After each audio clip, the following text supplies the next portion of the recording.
মানুষ মৃত্যুর আগে পানি খেতে চায় কেন? এই ব্যাপারে আমরা অনেকেই জানি না। দেখবেন একটা মানুষ যখন সাকরাতের যন্ত্রণায় যখন বিভোর হয়ে থাকে, সাকরাতের যন্ত্রণায় যখন সে একেবারে কাতর হয়ে থাকে, তখন দেখবেন তার মুখে পানি দেওয়া হয়। এটা কেন, কিসের কারণে, কিসের ভিত্তিতে পানি দেওয়া হয় জানেন? এর কারণটা হচ্ছে ইসলামিক বর্ণনা বলা হয়েছে মৃত্যুর সময় মানুষ তার শরীরটা অত্যন্ত দুর্বল হয়ে যায়। তার শরীরটা অত্যন্ত দুর্বল, কি পরিমাণ যে দুর্বল, এবং তার শরীরটা দুর্বল হয় তা নয়, তার মুখ গলা একেবারে শুকিয়ে যায়।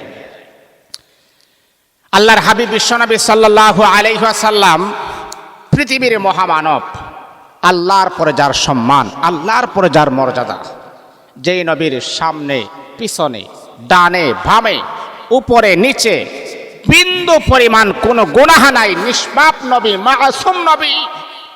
আহারে, আমার হাবিব এতটাই পবিত্র, আল্লাহ কোরআনে জানায়া দিয়েছেন, ওয়া ইন্নাকা লাআলা খুলুকিন আযীম, আমি আমার নবীকে উত্তম চরিত্রের অধিকারী বানায়া দিয়েছি। এই যে উত্তম চরিত্র বলতে কেমন? নবীর চরিত্র হচ্ছে ফুলের মতো পবিত্র। আমরা অনেক সময় নির্বাচন আসলে আমরা বলি অমুক ভাইয়ের চরিত্র ফুলের মতো পবিত্র। এটা নাজায়েজ, এটা হারাম। এই কথা কোনো মুসলমানের বাচ্চা বলতে পারে না, কারণ চরিত্র ফুলের মতো পবিত্র একমাত্র একজন, তিনি হচ্ছে মুহাম্মদুর রাসূলুল্লাহ সাল্লাল্লাহু আলাইহি ওয়াসাল্লাম। এই জন্য মৃত্যুর পথের যাত্রীকে তার মুখে একটু পানি দেওয়া হয়। যেই নবীর সামনে পিছনে ডানে বামে কোনো গুনাহ নাই, সেই নবীও আম্মা জান আয়েশাকে বলতেছেন, আয়েশা আমার মুখে একটু পানি দাও। আয়েশা পানি দিয়েছে। নবীজি বললেন, আয়েশা আমার মনে হচ্ছে আল্লাহ পাকের গোটা আকাশটা আমি নবীর উপরে পড়ে গেছে। আয়েশা, আটলান্টিক মহাসাগরের সমস্ত পানি যদি আমার মুখের মাঝে দেওয়া হয়, আমার মনে হয় পানির পিপাসা দূর হবে না। এ বন্ধুরে আমার শোনো, মৃত্যুর পথের যাত্রী তার গলা শুকিয়ে যায়, মুখ গলা শুকিয়ে যায়, পানির পিপাসার জন্য কাতর হয়ে যায়।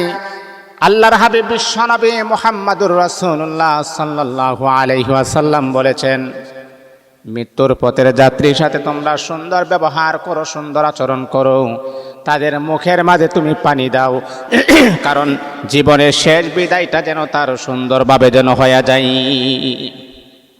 বাবারে, মৃত্যুর যন্ত্রণা একটা মারাত্মক লেভেলের কঠিন একটা যন্ত্রণা। মৃত্যুর মুহূর্তটা খুবই কঠিন, খুবই সেন্সিটিভ একটা বিষয়।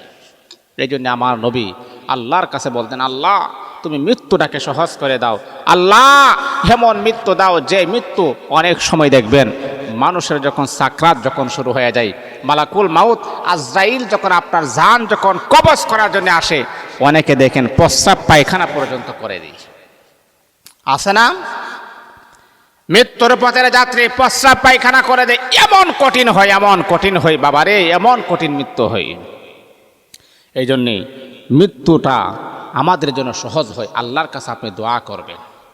আর মৃত ব্যক্তি যেহেতু জীবনের শেষ মুহূর্তে, তার এখন বিদায়ের ঘণ্টা বাজতেছে, আপনি তার মুখের মধ্যে একটু পানি দিবেন যেন টুটগুলা যেন ভিজে যায়, এইরকম পানি তাকে আপনি দিবেন, কারণ ওই সময় পানি গিলার মতো শক্তিটাও তার হয় না।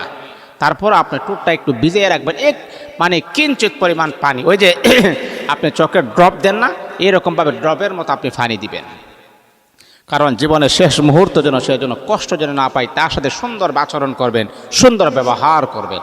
আল্লাহ আমাদের সবাইকে বুঝার আমল করার জন্য তৌফিক দান করুন।